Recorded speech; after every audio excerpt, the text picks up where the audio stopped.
What's going on, everybody? It's Adrian with Brighter Day Detailing here, and in today's video I'm going to be doing a ceramic coating maintenance wash on my customer's Dodge Durango. So starting with the first step, as always when you're washing a vehicle, is to start on the wheels. So I'm just spraying them off with the pressure washer to get off as much brake dust as possible, and then I'm going to spray some mild all-purpose cleaner on the wheels. I didn't want to use anything too aggressive as I just ceramic coated this vehicle about a month and a half ago.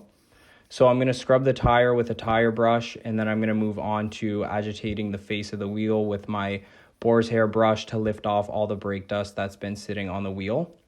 And then I'm going to hose this all off with the pressure washer. So my next step here was to hit the vehicle with a foam cannon. I personally like to rinse off the entire vehicle very thoroughly with the pressure washer before using the foam cannon. And this is because I want to get off as much dirt as possible that's been sitting on the vehicle.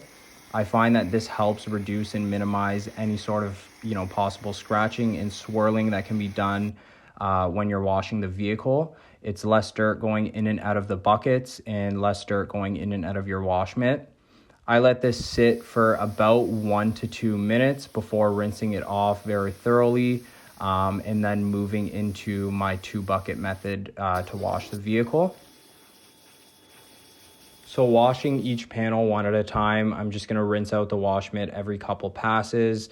And then when I'm finished with each panel, I'm going to rinse it off very thoroughly with the pressure washer. The product that I'm using here is called Reboot 2.0, and that's used to just rehydrate the ceramic coating that's on the vehicle. I hope you guys enjoyed the video. Thank you so much for watching. And if you have any questions, please feel free to leave them down below in the comment section.